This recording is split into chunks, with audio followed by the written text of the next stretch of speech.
तो hello एसबीडब्ल्यूबी gang, Ajay भैया here. तो स्टूडेंट्स, आज के इस पर्टिकुलर वीडियो में हम बात करने वाले हैं आपके स्ट्रीम सिलेक्शन के बारे में। मुझे पता है स्टूडेंट्स, आपके 3-4 दिन हो चुके हैं 10th की एग्जामिनेशन होके। एक दिन तो आपको मजा आ गई होगी, दूसरे दिन भी मजा आ गई होगी, लेकिन अभी आज आपको फील हो रहा होगा कि यार कुछ चीजें हम आगे के बारे में सोच लेते हैं जिससे कि हम दूसरों से आगे रहे, और एट द सेम वे हम जो भी फील्ड चूज करने वाले हैं उसमें एक प्रकार से महारत हासिल करें।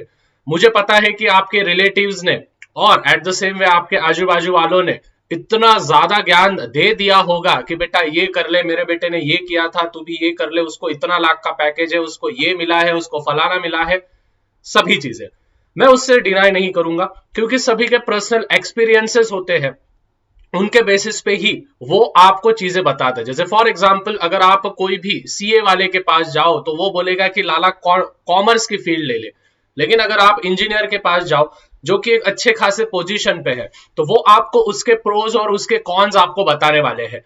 बट एक एडुकेटर, एक टीचर, एक भैया ही आपको ठीक से गाइड कर सकता है, जो कि पार्शियलिटी नहीं करेगा और न्यूट्रल रहेगा, जो कि आपको साइंस फील्ड के बारे में, कॉमर्स फील्ड के बारे में, आर्ट्स फील्ड के बारे में एकदम अच्छे से डिटेल में सभी चीजें समझाएगा। मैं सबसे पहले बता दूं स्टूडेंट्स, मैंने मेरे पर्टिकुलर मेरा जो एजुकेशन हुआ है वो मेरा एजुकेशन 10th 12th BCS, मतलब कि bachelor in computer science. At the same way I have also achieved my masters degree, जिसको हम MCA कहते हैं, मास्टर इन कंप्यूटर एप्लीकेशन। मैंने भी बहुत सारे स्ट्रीम्स जब मैं सिलेक्ट कर रहा था तो मेरे साथ भी बहुत सारी चीजें हुई थी, जो कि आज मैं आपके साथ तो शेयर करने ही वाला हूं। But at the same way students, ये वीडियो आप आपके पेरेंट्स के साथ देखना, ये मैं सबसे पहले बता दूं। अभी ही आप आपके मम्मी पापा को आवाज दे दो, उनको बोलना है कि भैया ने बुलाया है, अभी के अभी ये वीडियो अपने पेरेंट्स के साथ पूरा एंड तक देखना, जिससे कि आपके लाखों रुपए तो बच ही सकते हैं, but at the same way आपको एक क्लैरिटी ऑफ थॉट मिल जाएगा कि हमको किस डायरेक्शन में जाना है। सभी चीजें मैं आपको बताऊंगा, प्रोज और कॉन्स। ये नहीं कि साइंस में ये फील्ड है, ये कर लिया तो ये हो जाएगा, ये कर लिया तो वो हो जाएगा, वो नहीं। कौन सी एग्जामिनेशन देनी है, उस एग्जामिनेशन में कितने बच्चे बैठते हैं, कितने बच्चे पास होते हैं, कितना क्राइटेरिया होता है, एवरेज सैलरी क्या मिलती है। क्योंकि स्टूडेंट्स, हमको अभी का नहीं सोचना है। आप 11 12th में जाने के बाद और 4 साल आप प्रैक्टिस करोगे, उसके बाद आप जॉब मिलेगी, या फिर उसके बाद आप एक सर्टन पोजीशन पे स्टेबल होगे। दैट मीन्स आपको अभी अभी का नहीं सोचना है, आपको आज से 7 साल बाद का सोचना है, मतलब 2030 का आपको सोचना है। अभी 2023 चल रहा है, आपको 2030 का सोचना है। क्या उस फील्ड में उस टाइम पे आज जितना स्कोप है, क्या 2030 में उतना ही स्कोप होगा? अगर आंसर यस है तो आप वो फील्ड चूज करना, अगर आंसर नहीं है तो आपको उस फील्ड में नहीं घुसना है। क्योंकि स्टूडेंट्स, आने वाले वक्त में, आने वाले समय में आर्टिफिशियल इंटेलिजेंस ये बहुत सारे फील्ड्स को ओवरकम करने वाला है। अगर किसी को आर्टिफिशियल इंटेलिजेंस नहीं पता है, जिसको हम AI कहते हैं, तो वो एक बार, मतलब कि अगर आपको नहीं पता है तो एक बार कमेंट में बता देना, मैं उस पर एक आधा वीडियो बना दूंगा आर्टिफिशियल इंटेलिजेंस पे, जिसमें रोबोटिक्स वगैरह बहुत सारी चीजें होती है जो कि आपको समझ में आएगी। तो ये तो हो गया स्टूडेंट्स डिस्क्लेमर, मेरा इंट्रोडक्शन, ये सभी चीजें हो गई। आई होप आपने आपके मम्मी पापा को, आपके पेरेंट्स को साथ में बैठा दिया होगा। शुरू करते हैं। सबसे पहले स्टूडेंट्स, आफ्टर 10th आपके पास 3 स्ट्रीम्स होते हैं। हमारे गवर्नमेंट ने हमको 3 स्ट्रीम्स सिलेक्ट करने के लिए कहा गया है। उसमें से आप बहुत सारी चीजें कर सकते हो। वैसे मैंने यहाँ पे देखो लास्ट में एंड में PDF फाइल डाली है कि MBBS मतलब कि इंजीनियरिंग करोगे तो क्या होगा, मतलब सभी चीजें हैं, तो ये मैं धीरे धीरे आपको बताऊंगा। सबसे पहले स्ट्रीम्स। स्ट्रीम्स मतलब कि आपको कौन से डायरेक्शन में जाना है। जैसे फॉर एग्जांपल, अभी आप एक जगह पे खड़े हो तो आपके सामने 3 रास्ते हैं। हर एक का रास्ता अलग अलग है, हर एक के रास्ते को अपनी अपनी अहमियत है और सभी चीजें। मैं ये नहीं कहूंगा कि आर्ट्स बेकार है, कॉमर्स बेकार है और साइंस ही महान है, ये चीजें नहीं। हर एक फील्ड को अपनी अपनी जगह है, अपनी अपनी पोजीशन है, और हर एक फील्ड में कोई ना कोई महारत हासिल कर चुका है जो करोड़ों रुपए कमा रहा है। ठीक है। एट द एंड स्टूडेंट्स, अगर हम देखें तो मनी फैक्टर ये सबसे ज्यादा महत्वपूर्ण होने वाला है, आप सभी को पता है। क्योंकि आप अगर पढ़ाई कर रहे हो तो सबसे पहला थॉट आपके या फिर आपके पेरेंट्स के दिमाग में वही आता है कि साला पैकेज अपने को कितना मिल सकता है, कितना हम उसमें से ले सकते हैं अपने नॉलेज के बेसिस पे और अपने हार्डवर्क के बेसिस पे। ठीक है, ये चीजें दिमाग में रख लेना। बहुत ज्यादा प्रैक्टिकल बोलने वाला हूं, एडुकेटर टीचर बोल के नहीं, आपका बड़ा भाई बोल के मैं आपको समझाने वाला हूं, तो समझ जाना एकदम अच्छे से। सबसे पहले स्टूडेंट्स, आज तो हम पूरा की पूरा साइंस के बारे में ही देखने वाले हैं, साइंस स्ट्रीम के बारे में ही देखने वाले हैं। अभी सबसे पहले स्टूडेंट्स, अगर हम साइंस स्ट्रीम के बारे में बात करें तो साइंस में सबसे बड़ी जो डिग्री होती है, ठीक है, सबसे बड़ी या फिर हाईएस्ट जो डिग्री होती है उसको हम कहते हैं एमबीबीएस। एमबीबीएस मतलब कि आप एक सर्जन बनते हो इसमें, ठीक है। और इंजीनियर्स में सबसे बड़ी जो फील्ड होती है वो होती है आईआईटी। आप सभी ने देखा होगा, इनका पूरा की पूरा बिजनेस चल रहा है हर एक जगह पे। बहुत सारे बड़े बड़े एडटेक कंपनीज है, बहुत सारे बड़े बड़े क्या बोलते हैं हम, ट्यूशन क्लासेस है, इंस्टीट्यूशंस है, जो कि एमबीबीएस और आईआईटी के कोर्सेस आपको देते हैं, आपको प्रोवाइड करते हैं, जिनकी फीस अगर आप देखो तो आपको मालूम ही होगी, लाखों में है इनकी फीस, 2 साल की ही बस। तो एमबीबीएस मतलब कि आप सर्जन बनते हो डॉक्टर फील्ड में, मतलब आप डॉक्टर बनोगे। और इंजीनियर्स में सबसे जो हाईएस्ट पोजीशन होती है वो होती है आईआईटी, ठीक है। अभी आईआईटी मतलब क्या, ये मैं समझाऊंगा, इसको कौन से एग्जामिनेशन देनी है, सभी चीजें। अभी ऐसा नहीं कि एमबीबीएस नहीं हुआ तो हम कुछ नहीं कर सकते हैं, एमबीबीएस नहीं हुआ तो बीडीएस, बीएचएमएस, बहुत सारे फील्ड्स होते हैं। इंजीनियर्स में आईआईटी ये सबसे ऊपर होता है, उसके बाद वीआईटी, एनआईटी, बीट वगैरह वगैरह वगैरह वगैरह बहुत सारे चीजें होते हैं, CSC, mechanical engineering, civil engineering, electrical engineering, बहुत सारे चीजें होते हैं। लेकिन जो सबसे ऊपर होते हैं, जो करोड़ों में पैकेज लेते हैं, वो अगर हम देखें तो वो होते हैं आईआईटीएंस। अभी आप बोलोगे भैया एमबीबीएस कितने में पैकेज लेते हैं, वो भी मैं बताऊंगा, पहले आराम से देख लो, ठीक है। ये तो क्लियर हो गया आपको कि साइंस फील्ड में जाओगे तो एक तो आप डॉक्टर बनोगे, नहीं तो इंजीनियर बनोगे, या फिर उसी के रिलेटेड, उसी के अराउंड ही आप कुछ ना कुछ बनने वाले हो, ओके। उसके बाद सबसे पहले अगर हम एमबीबीएस की बात करें, स्टूडेंट्स देखो, एमबीबीएस अगर आपको करना है तो सबसे पहले मतलब कि आपको अगर डॉक्टर फील्ड में जाना है, बायोलॉजी फील्ड में जाना है, that means if you want to go to the doctor field, तो आपको बताया आपको क्या सिलेक्ट करना पड़ता है 11th में, आपको सिलेक्ट करना पड़ता है PCB, physics, chemistry, biology, plus और 3 ऑप्शनल सब्जेक्ट होते हैं, ठीक है, प्लस 3 ऑप्शनल सब्जेक्ट होते हैं। और अगर आपको इंजीनियर बनना है, मैं बताऊंगा आपको स्टूडेंट्स, इसमें भी बहुत ज्यादा घोल होता है। अगर आपको इंजीनियर बनना है तो आपको PCM, physics, chemistry, math, plus आपको 3 जो होते हैं ऑप्शनल सब्जेक्ट होते हैं, ठीक है। मतलब टोटल आपकी 12th की एग्जामिनेशन टोटल 600 मार्क की होती है। जैसे आपकी 10th की एग्जामिनेशन 500 मार्क की थी बेस्ट ऑफ 5 लगा के, वहां पे बेस्ट ऑफ 5 वगैरह नहीं होता है, वहां पे 600 मार्क का होता है। तो बहुत सारे बच्चे पूछते हैं ना कि भैया 10th में जिसको अच्छे परसेंटेज आते हैं 12th में वो क्यों फिसल जाता है, तो उसका रीजन कहीं ना कहीं ये भी होता है, क्योंकि सिलेबस भी वास्ट होता है और उनमें बेस्ट ऑफ 5 नहीं होता है, ठीक है। तो इसको हम कहते हैं पीसीबी। पीसीबी मतलब physics, chemistry, biology, plus 3 optional subject, optional subject. फिर इंजीनियर में आता है पीसीएम, फिजिक्स, केमिस्ट्री, मैथ और ऑप्शनल सब्जेक्ट। अभी सबसे पहले मैं बता दूं स्टूडेंट्स, जिन व्यक्तियों का मैथ होगा 11 12 में, वही बस आर्म्ड फोर्स में जा सकते हैं, ठीक है। आर्म्ड फोर्स आप नेट पे सर्च कर लेना, आर्म्ड फोर्स में क्या क्या आता है। जिन बच्चों का पीसीबी होगा, मतलब कि उनका मैथ नहीं होगा 11 12 में, वो बच्चे आर्म्ड फोर्स में ज्वाइन नहीं कर सकते हैं। ये चीजें दिमाग में रख लेना, ये मैं पहले ही बता देता हूं। मतलब कि वापस एक बार रिपीट कर रहा हूं, जिन बच्चों का 11 12 में आर्म्ड फोर्स में जान, मतलब कि 11 12 में जिनका मैथ होगा, मैथमेटिक्स, वही जा सकता है बस आर्म्ड फोर्स में, ARMED FORCE, आर्म्ड फोर्स। जिन बच्चों का मैथ नहीं होगा 11 12 में, वो बच्चे इसमें नहीं जा सकते हैं, आर्म्ड फोर्स में नहीं जा सकते हैं, ओके, क्लियर। चलो आगे बढ़ते हैं। सबसे बड़ी पोस्ट के बारे में हम बात करेंगे, विच इज एमबीबीएस।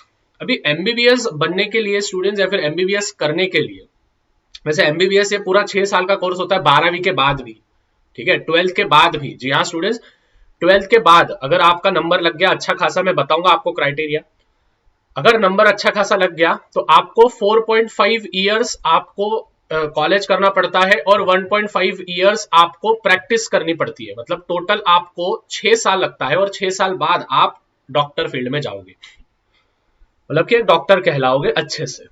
और स्टूडेंट्स एवरेज सैलरी, अगर आपका खुद का ये नहीं है, हॉस्पिटल आप खुद का नहीं बांध रहे हो या फिर नहीं कर रहे हो, तो आपको एवरेज एनुअल सैलरी, आपको एवरेज बोल रहा हूं मैं, कम ज्यादा हो सकता है, फ्लक्चुएशन हो सकता है, लेकिन आप नेट पे भी सर्च कर सकते हो, एवरेज सैलरी आपको 6 लाख रुपए साल का मिलेगा।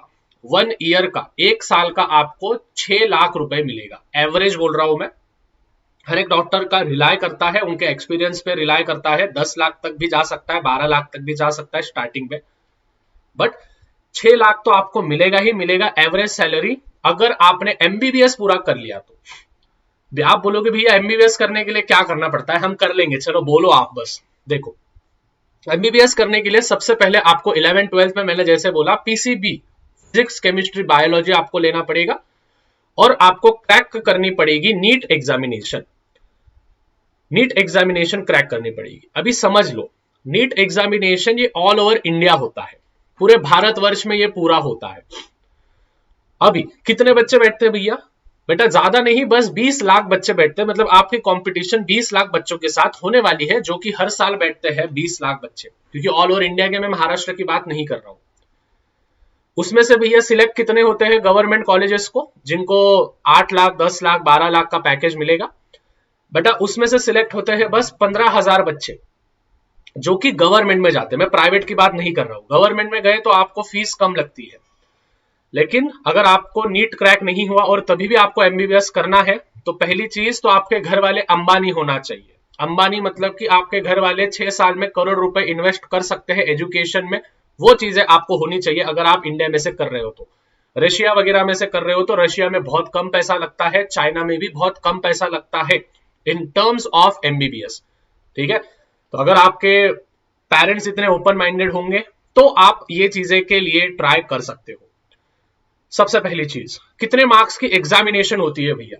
बेटा 720 मार्क्स की एग्जामिनेशन होती है आपकी। अभी जो बच्चे ओपन में आते हैं, ध्यान से सुनना, जो बच्चे ओपन में आते हैं तो उनको 720 में से उनको लेना पड़ता है 680 प्लस मार्क्स। जो बच्चे कास्ट में आते हैं, कास्ट मतलब मालूम है तुमको, शेड्यूल कास्ट, ठीक है, शेड्यूल ट्राइब वगैरह होता है, एससी एसटी ओबीसी वगैरह, उन्होंने अगर 340 या फिर 370 तक भी ले लिया तो भी उनका नीट क्रैक हो जाएगा। ओके, अभी स्टूडेंट्स ये बस 12th के बाद है।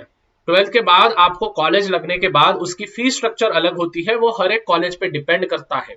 लेकिन इतना ध्यान में रखना, 12वीं में आपको, अगर आप ओपन में हो और आप सोच रहे हो कि हम एमबीबीएस करेंगे गवर्नमेंट कॉलेज से, हमको लगना चाहिए जिससे हमको फीस कम लगेगी, क्योंकि हमारे घर वाले अंबानी नहीं है, तो स्टूडेंट्स आपको तगड़ी मेहनत करनी पड़ेगी, रात दिन एक करना पड़ेगा। ये नहीं कि हम बस ट्यूशन में जा रहे हैं, आ रहे हैं, कुछ हो नहीं रहा है, ठीक है, फिर एट द एंड आप घर वालों को बोलोगे कि पप्पा मम्मी मेरे से ये चीजें नहीं हो रही है, और फिर आप स्ट्रगल करोगे और आपको कुछ नहीं होगा। बहुत सारे बच्चों के साथ ये चीज होती है, मैंने रियल लाइफ एग्जाम्पल्स से मैं बोल रहा हूं, मैंने बहुत सारे स्टूडेंट्स को देखा है। ऑफलाइन में भी मैं स्टूडेंट्स को गाइड करता हूं, 2 लाख से ज्यादा बच्चों को मैं ऑनलाइन पे गाइड कर चुका हूं। मुझे पता है कि रियलिटी क्या होती है। तो अगर आप ओपन में हो तो 680 मार्क्स 720 में से गिराने पड़ेंगे in terms of to clear the NEET examination, और जो कास्ट में आते हैं वो डिपेंड करेगा आपके इस पे। इसमें स्टूडेंट्स नेगेटिव मार्किंग होता है। नेगेटिव मार्किंग मतलब क्या भैया? देखो, नेगेटिव मार्किंग मतलब बता देता हूं मैं आपको। सपोज स्टूडेंट्स आपके पास 4 क्वेश्चन है, ठीक है, सपोज आपके पास 4 क्वेश्चन है, हर एक क्वेश्चन को 4 मार्क आपको मिलेंगे, 720 मार्क के एग्जामिनेशन। पहला करेक्ट आया 4 मार्क मिले, तीसरा करेक्ट आया 4 मार्क मिले। अभी हो गया क्या स्टूडेंट्स, आपने बाय चांस अगर सेकंड का गलत ऑप्शन चूज कर दिया तो -5 हो जाएगा। क्यों? 4 मार्क तो उस पर्टिकुलर इसके जाएंगे, उस क्वेश्चन के तो 4 मार्क गए क्योंकि रॉन्ग कर दिया, और साथ ही वो दूसरे का भी 1 मार्क लेके जाएगा। एट द सेम वे आपका 4th वाला भी रॉन्ग हो गया तो यहाँ पे -5, तो -5 कितना होता है? -10, 4 और 4 8 होते हैं, -10 + 8 मतलब आपका स्कोर आया नेगेटिव में। समझ रहे हो? इसको कहते हैं हम negative marking system, negative criteria. तो स्टूडेंट्स ये बहुत ही किचकट एग्जामिनेशन होती है, बहुत ही हार्ड एग्जामिनेशन होती है, क्योंकि ऑल ओवर इंडिया से बच्चे बैठते हैं।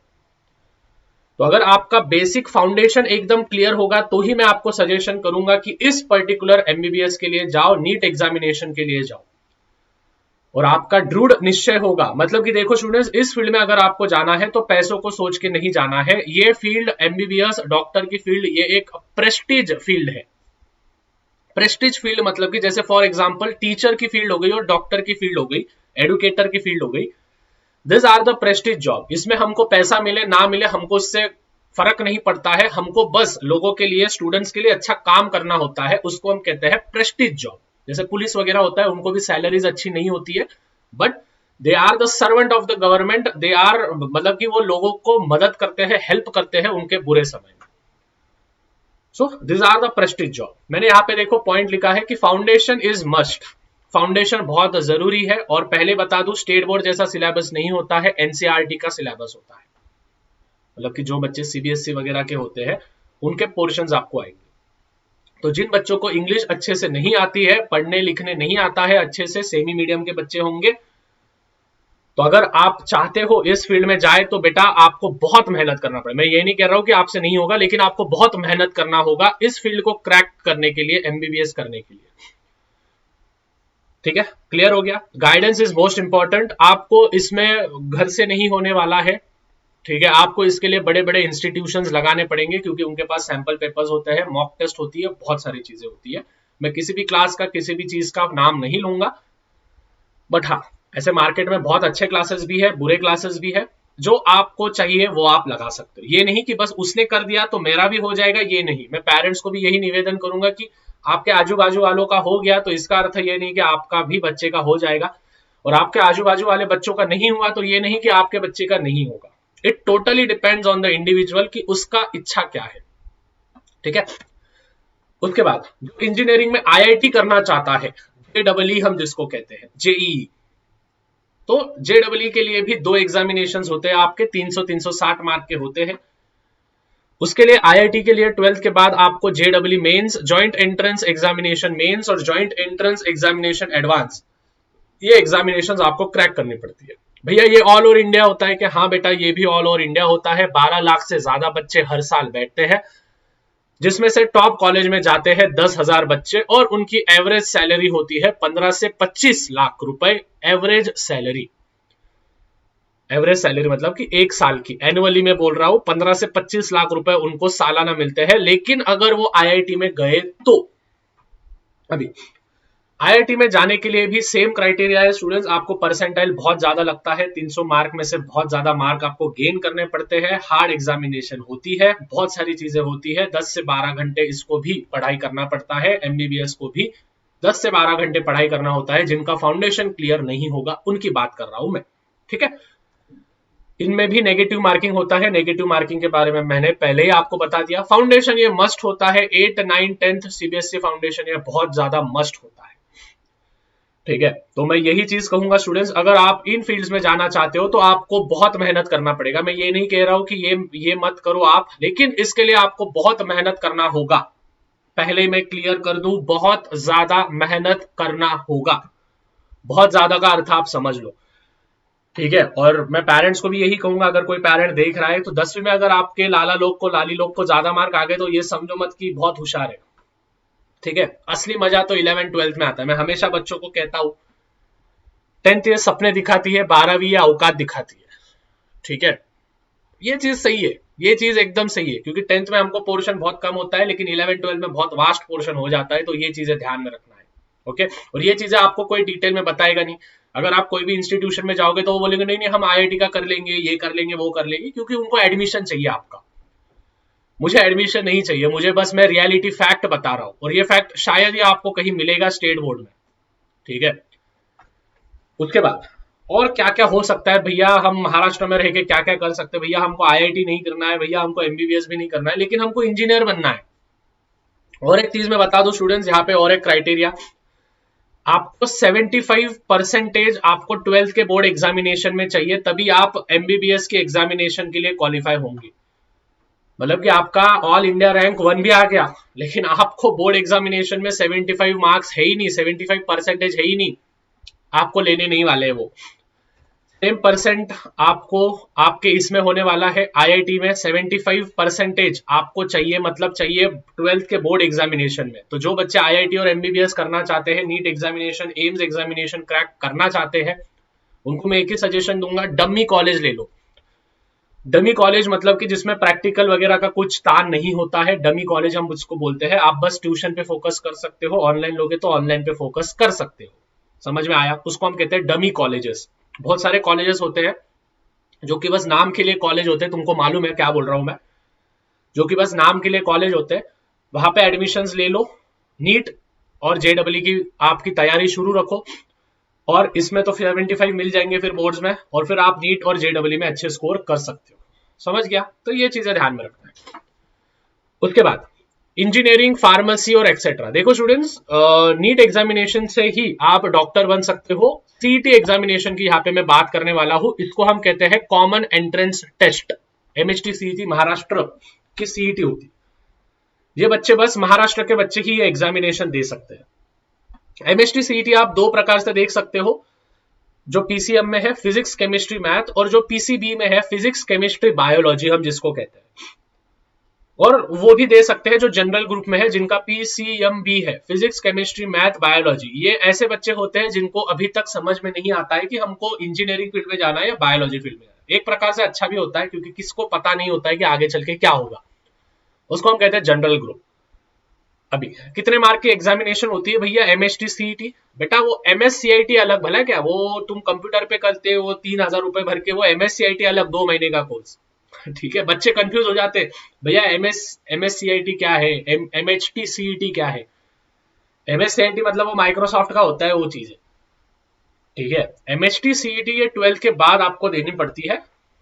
ये पूरा के पूरा आपके महाराष्ट्र स्टेट बोर्ड के इस पे होता है। इसके लिए आपने क्लासेस थोड़े फार भी लगा दिए तो भी चलेगा, नहीं तो बोर्ड का भी आपने पढ़ाई कर लिया तो हो जाएगा। इसके लिए क्राइटेरिया कुछ नहीं है, इसके लिए क्राइटेरिया आई गेस 45% भी आपको गिर गए तो भी आप एमएचटी सीईटी में जा सकते हो। लेकिन एक चीज है कि आपको फिजिक्स केमिस्ट्री और मैथ में 50-50 मार्क आपको गिराने पड़ेंगे। इसको बोलते हैं हम ग्रुपिंग। क्या बोलते हैं इसको अपन? ग्रुपिंग। मतलब कि 100 मार्क की आपकी जो एग्जामिनेशन होती है बोर्ड एग्जामिनेशन, उसमें से 50 मार्क आपको फिजिक्स में गिराने हैं, 50 मार्क आपको केमिस्ट्री में और 50 मार्क आपको मैथ में, same as in the biology.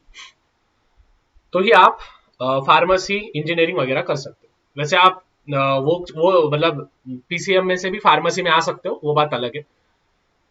अभी 200 मार्क की टेस्ट होती है, लेकिन नेगेटिव नहीं होता है, मतलब आप तुक्का भी मार दोगे तो आपको मार्क मिलेगा। और 5 लाख से ज्यादा बच्चे हर साल बैठते हैं इस एग्जामिनेशन के लिए। जाहिर सी बात है, क्योंकि महाराष्ट्र के बच्चे तो महाराष्ट्र के बच्चे कम होते हैं। अभी स्टूडेंट्स, इससे हम क्या बन सकते हैं एमएचटी सीईटी से? एमएचटी सीईटी से भी आप इंजीनियर बन सकते हो। ठीक है, अभी मैं आपको बताऊंगा कि एमएचटी सीईटी से आप कौन से इंजीनियर्स बन सकते हो। जैसे फॉर एग्जाम्पल स्टूडेंट्स, यहाँ पे मैंने दिया है, देखो, streams after 10th degree courses in pure streams, physics chemistry mathematics, जिनको हम पीसीएम कहते हैं। तो बीटेक कर सकते हो। बीटेक का अर्थ होता है बैचलर इन टेक्नोलॉजी, इसको कहते हैं बीटेक। बीटेक ये 4 साल का होता है 12वीं के बाद। मतलब कि आप इंजीनियर बनोगे। अभी कौन से इंजीनियर? कंप्यूटर साइंस के बन सकते हो, मैकेनिकल इंजीनियर बन सकते हो, सिविल इंजीनियर बन सकते हो, इलेक्ट्रिकल इंजीनियर बन सकते हो, बहुत सारे। ठीक है, B bachelor of engineering, BF technology, bachelor in fashion technology, architecture, planning, interior design वगैरह वगैरह, फलाना ढिकाना, बहुत सारी चीजें। इनका ड्यूरेशन भी यहाँ पे दे दिया है मैंने। ठीक है, branches in engineering technology, aerospace है, देखो बहुत सारे हैं, सिविल है, सिरेमिक है, केमिकल है, बायोलॉजिकल है, इतने सारे फील्ड्स है भाई, बहुत सारे फील्ड है। Mining, naval, ocean, petroleum, plastic, polymer, science, textile वगैरह वगैरह। तो ये तो बाद में की बात होगी, लेकिन आपको ये क्रैक करना पड़ता है पहले। ये एग्जामिनेशन आपको क्रैक करनी पड़ती है। एमबीबीएस बनना है तो नीट एग्जामिनेशन, एकदम टॉप का पैकेज कमाना है आपको तो आईआईटी करना पड़ता है। और आपको अगर इंजीनियर बनना है, सादा इंजीनियर जिसको हम कहते हैं, ठीक है, जिनको एवरेज पैकेज 3.5, देखो मैंने यहाँ पे लिख के रखा है, no fix, depends on college placement. मतलब आपके कॉलेज पे डिपेंड होगा। बड़े कॉलेज लगेंगे, सीईटी में अच्छा मार्क आएगा, 98 परसेंटाइल, 99 परसेंटाइल, तो आपको 6 से 7 लाख का पैकेज एवरेज मिल सकता है। नहीं तो आप 3.5 लाख रुपए पैकेज लोगे, मतलब 15 से 20 हजार महीने के। वो भी कब? 11th-12th होने के बाद, और 4 साल बाद की बात कर रहा हूं मैं। ठीक है, तो स्टूडेंट्स, इसके आगे जो भी चीजें होने वाली है वो एक प्रकार से हार्ड होने वाली है। तो आपको सोच समझ के डिसीजन लेना पड़ेगा। और ये 2 साल आपको पूरा अंडरग्राउंड होना पड़ेगा, अपने काम से काम, अपने मेहनत से आपको चीजें अचीव होने वाली है। ठीक है, अगर आपको और कुछ डिटेल में चाहिए तो वो आप पूछ सकते हो। उसी के साथ साथ स्टूडेंट्स, यहाँ पे देखो माइनिंग वगैरह, ये सब है ना इंजीनियरिंग के ब्रांचेस है। मतलब आपने अगर फिजिक्स केमिस्ट्री मैथमेटिक्स लिया, पीसीएम लिया, तो आप ये सभी चीजें कर सकते हो। Aerospace, agriculture, food, architecture, automobile, biological, मतलब बहुत सारे रे। मैं एक एक चीज आपको नहीं बता सकता। मैंने आपको टॉप की इसलिए बताई क्योंकि हमारा एम हमेशा टॉप में होता है, और आप क्लासेस वगैरह भी ज्वाइन करते हो हमेशा टॉप के करते हो, लेकिन ये अंदर की बात आपको कोई नहीं बताएगा, ठीक है, कितना होता है क्या होता है। उसके साथ अगर हम फिजिक्स, केमिस्ट्री, बायोलॉजी की बात करें तो बहुत सारी चीजें होते हैं। इसमें कोर्सेज भी दिया है, कितना ड्यूरेशन लगेगा। देखो एमबीबीएस को कितना 5.5 साल, मैंने बोला 6 साल लगेंगे। बीडीएस, डेंटल बनते बीडीएस, वो दांत बीत साफ करते, वो 5 साल। बीएमएस 5.5 साल, बीएसएमएस 5.5 साल, बीएनवाईएस 5 साल, 5.5 साल, 5.5 साल, 4 साल, 4 साल, 4 साल, 4.5 साल। देखो कितना है, बायोलॉजी में भी कितना है। और आप इसमें से क्या क्या प्रोफेशन कर सकते हो, देखो डॉक्टर बन सकते हो, फिर उसके बाद surgeon, gynaecologist, haematologist, neonatologist, nephrologist, neurologist, oncologist, आपको मालूम भी नहीं होंगे क्या क्या चीजें है, वो आप बन सकते हो। वेटिनरी डॉक्टर, वेटिनरी मतलब वो डॉग्स वगैरह को संभालने वाले, नर्स बन सकते हो। बहुत सारी चीजें होते हैं। तो इसकी पीडीएफ फाइल तो मैं देने वाला हूं, बट स्टूडेंट्स ये आपको डिसाइड करना पड़ेगा कि आपको करना क्या है, ठीक है। ज्यादा कंफ्यूजन होके नहीं चलेगा, ज्यादा कंफ्यूजन होके नहीं चलेगा, आपको एक चीज में घुसना पड़ेगा, आपको समझना पड़ेगा, ठीक है। लेकिन मैं तो यही सजेशन करूंगा, जिन बच्चों का फाउंडेशन ठीक नहीं होगा, ठीक है, जिन बच्चों का मतलब उनको नहीं पता है कि हम ठीक, उनको समझ गया है कि हम इतनी हार्ड एग्जामिनेशन क्रैक नहीं कर सकते, उनको सजेशन दूंगा मैं कि आप एमएचटी सीईटी, महाराष्ट्र की जो सीईटी होती है उसका अच्छे से तैयारी करो, अच्छा कॉलेज आपको मिलेगा और आप अच्छे से पैकेज भी आप ले सकते हो, ठीक है। तो दिस वाज इट स्टूडेंट्स। देखो स्टूडेंट्स, ये भी मैंने बहुत ऊपर ऊपर से बताया है, इसके डेप्थ में अगर मैं घुसूंगा ना तो आप बोलोगे भैया इतना ज्यादा किचकट होता है क्या, क्योंकि मैंने इतने सारे बच्चों को मेंटोर किया है, मुझे पता है कि असली रियलिटी क्या है, ठीक है। नहीं तो मैं भी आ जाता बेटा साइंस में, देखो मैं भी आ जाता, फिर बेटा साइंस में एमबीबीएस कर सकते, बीडीएस कर सकते, बीएमएस कर सकते, अरे लेकिन भाई अंदर एग्जामिनेशन कौन सी क्रैक करनी है हमको, उसके लिए कितनी मेहनत करनी पड़ेगी, क्या करना पड़ेगा, वो तो कोई बता ही नहीं रहा है भाई। बच्चों को बस हम बता रहे हैं कि ये फील्ड्स है, उनको क्या मालूम कि वो फील्ड में जाने के बाद क्या हाल होने वाला है उनका, उनको कितना मेहनत करना पड़ेगा।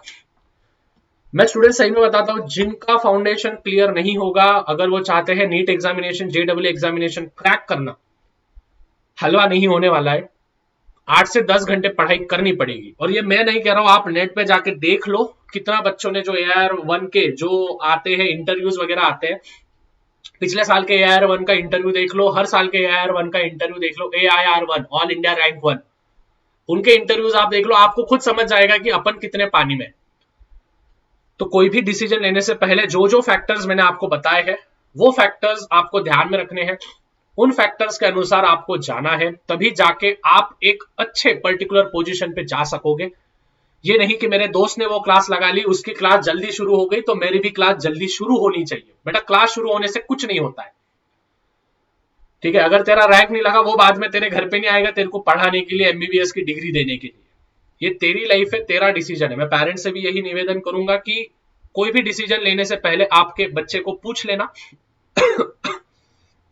कि क्या वो चीजें कर पाएंगे, नहीं तो बाद में फालतू में डिप्रेशन में चले जाते हैं बच्चे, ठीक है।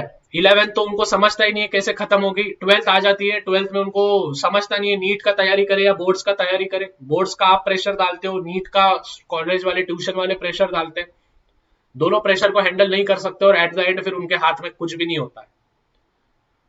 So this all the things ये आपको ध्यान में रखनी पड़ेगी, एकदम अच्छे से आपको जाना पड़ेगा। वैसे इसकी पीडीएफ फाइल मैं टेलीग्राम पे डाल दूंगा सभी चीजें। मैं पहले बता दूं, मेरा उद्देश्य कोई भी फील्ड को नाम रखना नहीं है या फिर कोई भी चीज को बताना नहीं है। मेरा बस उद्देश्य ये है कि आपको रियलिटी बताऊं। अगर आप ये क्राइटेरिया में फिक्स बैठ सकते हो, इतने घंटे आप पढ़ाई कर सकते हो, इतनी मेहनत कर सकते हो, तो आप भाई फोड़ दोगे नीट एग्जामिनेशन, IIT एग्जामिनेशन आप फोड़ दोगे, कोई भी नहीं है, हलवा हो जाएगा आपके लिए। लेकिन कब? जब आप उतनी मेहनत लोगे।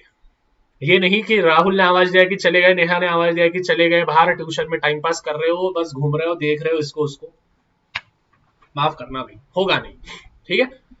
सो I hope students this video was very much valuable for you. उसके बाद स्टूडेंट्स आप मतलब अगर आपका नहीं भी हुआ तो BCS, BSc, बी फार्मेसी वगैरह वगैरह कर सकते हो, जैसे मैंने किया था, BCS किया था, बैचलर इन कंप्यूटर साइंस, ठीक है। वैसे CET में मेरे को 95 परसेंटाइल थे पूरे CET में, कॉमन एंट्रेंस टेस्ट में, और मेरा जो JEE का स्कोर आया था ठीक है, 105 का कट ऑफ था, मेरे को उसमें 63 थे लेकिन प्लस में थे। लेकिन मैंने JEE का पढ़ाई किया ही नहीं था, क्योंकि मेरे को मालूम था कि वो चीजें नहीं होने वाली, और घर वालों के पास भी उतना चीजें नहीं थी, फैसिलिटी मतलब कि फीस वगैरह नहीं था ट्यूशनों के लाखों रुपए करोड़ों रुपए भरने के।